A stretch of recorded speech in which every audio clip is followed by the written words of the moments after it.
नमस्कार, मैं हूँ कैलाश और स्वागत है आपका कैलाश की कक्षा में और आज इस वीडियो में हम जानने वाले नोबेल प्राइज़ के बारे में। नोबेल प्राइज़ आपको पता ही होगा कि किसी भी एग्ज़ाम के पॉइंट ऑफ व्यू से इम्पोर्टेंट टॉपिक है। चलिए शुरू करते हैं। इस पुरस्कार की स्थापना हुई थी 1901 में और किसने शुरू किया था? स्वीडन के साइंटिस्ट थे अल्फ्रेड बर्नहार्ड नोबेल ने और उन्हीं के नाम पर ये अवार्ड है। तो 1901 में शुरू हुआ। स्वीडन के वैज्ञानिक थे अल्फ्रेड बर्नहार्ड नोबेल ने। अब उनके बारे में जाने तो उनका जन्म हुआ था 1833 में, स्टॉकहोम स्वीडन में ही हुआ था और 1867 में उन्होंने डायनामाइट का आविष्कार किया था। किन्होंने? अल्फ्रेड नोबेल ने। इस पुरस्कार के तहत दी जाने वाली जो राशि है वो अल्फ्रेड नोबेल द्वारा छोड़े गए धन पर मिलने वाला जो वार्षिक ब्याज होता है, उससे दिया जाता है। स्टार्टिंग में आप देखेंगे तो 5 विषयों पर ये दिया जाता था और अभी 6 हो चुका है। कौन-सा 6 है वो आगे देखते हैं। क्या-क्या हुआ? 1901 में स्थापना हुआ स्वीडन के वैज्ञानिक अल्फ्रेड बर्नहार्ड नोबेल के द्वारा। उन्होंने एक विल के द्वारा किया था इसकी स्थापना, उनकी वसीयत में लिखा गया था। अल्फ्रेड उनका जन्म कब हुआ? 1833 में स्टॉकहोम स्वीडन में, 1867 में डायनामाइट का आविष्कार किया गया था और इन्होंने जो धन छोड़ा गया था, उसपे जो वार्षिक ब्याज मिलता था, उस ब्याज से ये पुरस्कार दिया जाता है। स्टार्टिंग में 5 था और बाद में अभी 6 हो चुका है वर्तमान। ये देख सकते हैं, नोबेल अवार्ड, ये थे वो व्यक्ति अल्फ्रेड नोबेल। अर्थशास्त्र में नोबेल पुरस्कार दिए जाने की घोषणा जो है वो 1967 में हुई। 1901 में स्टार्ट हुआ नोबेल प्राइज़ लेकिन 67 में कौन-सा दे रहे हैं? इकोनॉमिक्स के फील्ड में दिया जा रहा है। किसके द्वारा घोषणा किया? स्वीडिश बैंक के द्वारा घोषणा किया और ये देना कब शुरू किया गया है? 1969 में। यानी 67 में डिक्लेयर किया कि अब अर्थशास्त्र के क्षेत्र में भी नोबेल मिलेगा, लेकिन 69 में पहली बार दिया गया है। हर साल ये अक्टूबर महीने में हर साल दिया जाता है और अक्टूबर के महीने में क्या होता है इसकी घोषणा हो जाती है कि किनको कौन-कौन सा अवार्ड मिलने वाला है, किस-किस क्षेत्र में किनको अवार्ड मिलने वाला है और ये जो दिया जाता है, ये वितरण किया जाता है वो 10 दिसंबर को किया जाता है। 10th ऑफ दिसंबर को ये किया जाता है। अब तक इम्पोर्टेंट है देखिए 2 ही लोग ऐसे हैं जिनको जो मृत हो चुके हैं उनको दिया गया है। एक थे 1931 में, एक है 1961 में। तो 1931 में दिया गया है एरिक एस.एल. कार्लफेल्ट को और जो 1961 में दिया गया वो है डैग हैमरशोल्ड। डैग हैमरशोल्ड ये यूएन के यूनाइटेड नेशन के 2nd जनरल सेक्रेटरी थे ये, महासचिव थे दूसरे, जो हवाई दुर्घटना में मृत्यु हो चुका था। डैग हैमरशोल्ड एंड एरिक एक्सेल कार्लफेल्ट। शांति का नोबेल पुरस्कार international committee of red cross को 3 बार मिला है। वो कौन-कौन से बार मिला है? 1917 में, 1944 में और 1963 में। 17 में, 44 में, 63 में 3 बार मिला है पीस का नोबेल पुरस्कार international committee of red cross को।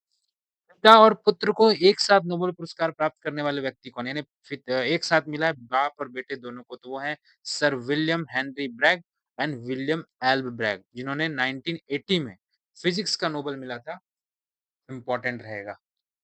ऐसा नहीं हुआ इसके अलावा और। सबसे कम उम्र में नोबेल प्राप्त करने का रिकॉर्ड जो है वो लॉरेंस ब्रैंक के नाम है, जो 25 साल की उम्र में उन्होंने प्राप्त किया था और सबसे ज़्यादा उम्र में वो है 90 वर्ष में लियोनिड हरकुइज़ को मिला था 2007 में, इकोनॉमिक्स के क्षेत्र में मिला।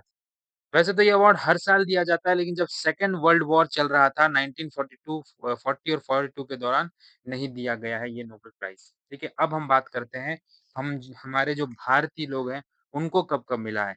तो ये इन व्यक्ति को आप पहचान रहे होंगे, इनका नाम है रवींद्रनाथ टैगोर जी।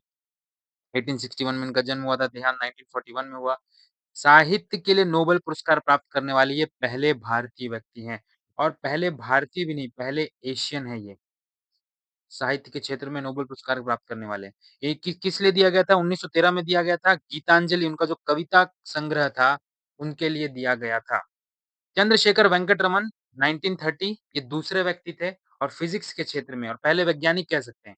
भौतिक शास्त्र के क्षेत्र के लिए नोबेल पुरस्कार मिला था। इन्होंने रिसर्च में बात साबित किया था कि किस तरह से जो अपसरित प्रकाश होता है, डाइवर्जेंट लाइट होती है, उसमें अन्य तरंग की लंबाई की किरणें भी मौजूद होती है। इनकी फोटो है सीवी रमन, चंद्रशेखर वेंकट रमन 1930 में। उसके बाद हरगोविंद खुराना तीसरा व्यक्ति, मेडिसिन के क्षेत्र में इनको दिया गया। इन्होंने रिसर्च किया था 1968 में। इन्होंने खुद से आनुवांशिक कोड की व्याख्या की, जो जेनेटिक कोड होता है, ठीक है? जो जेनेटिक कोड है, उनको एक्सप्लेन किया और प्रोटीन संश्लेषण जो प्रोटीन सिंथेसिस कहते हैं, उसकी भूमिका का पता लगाया था। प्रोटीन सिंथेसिस में जेनेटिक कोड की क्या भूमिका है, उसको बताया था, जिस वजह से उनको मेडिसिन के क्षेत्र में 1968 में नोबेल मिला था। यानी आज़ादी से पहले आप देखिए 2 ही लोगों को मिला है, 1930 में और 1913 में और 1930 में। उसके बाद सीधा 1968 में मिला है। अब आते हैं मदर टेरेसा 1979 में नोबेल का शांति पुरस्कार मिला है। इनको निर्धन और बीमार लोगों की सेवा के लिए उन्होंने मिशनरीज़ ऑफ चैरिटी नामक संस्था बनाई थी। उसके बाद आते हैं सुब्रमण्यम चंद्रशेखर, फिज़िक्स के लिए मिलता है 1983 में। इन्होंने व्हाइट ड्वार्फ यानी जो श्वेत बौने होते हैं नक्षत्र के बारे में उनके सिद्धांत को प्रतिपादित किया था, बताया था। नक्षत्रों के लिए उन्होंने जो एक लिमिट डिसाइड किया जिसे हम चंद्रशेखर लिमिट भी कहते हैं, ये उनकी तस्वीर है, 1983 में मिला था। फिर आते हैं अमर्त्य सेन। पहली बार इकोनॉमिक्स के क्षेत्र में किसी भारतीय को मिला, 1998 में मिला था। अमृतसर प्रोफ़ेसर अमर्त्य सेन जी को मिला था। उन्होंने लोक कल्याणकारी अर्थशास्त्र की अवधारणा को जो कॉन्सेप्ट है उसको बताया था। उसके बाद आते हैं वेंकट रमन 2009 में मिला इन्हें। रसायन विज्ञान के क्षेत्र में उनको नोबेल मिला है और ये पुरस्कार जो है वो कोशिका के अंदर जो सेल्स होते हैं उसके अंदर प्रोटीन का निर्माण जो करता है राइबोसोम, उसके कार्यप्रणाली, उसकी वर्किंग, उसके स्ट्रक्चर के उत्कृष्ट अध्ययन के लिए मिला था। ठीक है? प्रोटीन का निर्माण जो सेल्स करते हैं, वो जो सेल्स करने वाले जो प्रोटीन का निर्माण करने वाले जो राइबोसोम है, उसके वर्किंग, उसके स्ट्रक्चर के लिए स्टडी के लिए इनको मिला था। जॉइंटली मिला था, सिंगल नहीं मिला है। इज़राइली महिला वैज्ञानिक थी अदा योनाथ और अमेरिका के थॉमस सीड्स के लिए 3 लोगों को मिला था संयुक्त रूप से। सवाल पूछ सकता है कि वेंकट रमन के साथ और किन्हें रसायन विज्ञान के क्षेत्र में 2009 में नोबेल मिला था? तो इज़राइली महिला वैज्ञानिक है अदा योनाथ और अमेरिका की थॉमस सीड्स को।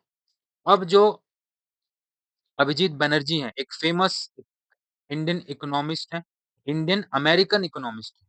इनकी पत्नी थी एस्थर डुफ्लो और माइकल क्रैमर को संयुक्त रूप से 2019 में मिला था, 5-6 साल पहले की बात है, तब इन्हें मिला था। इन्होंने ग्लोबल जो गरीबी है, उससे संबंधित एक रिसर्च का काम किया था। ये वो व्यक्ति हैं अभिजीत बनर्जी जी, जो कि आप कह सकते हैं कि रीसेंट इंडियन हैं, जिन्हें ये अवार्ड मिला है। अब इसके बाद अभी तक किसी इंडियन को नहीं मिला है। इस वीडियो में इतना था, वीडियो अच्छा लगा हो तो लाइक कर देना, अपने दोस्तों तक शेयर कर देना और चैनल पर नए हो तो सब्सक्राइब प्लीज़। Thank you.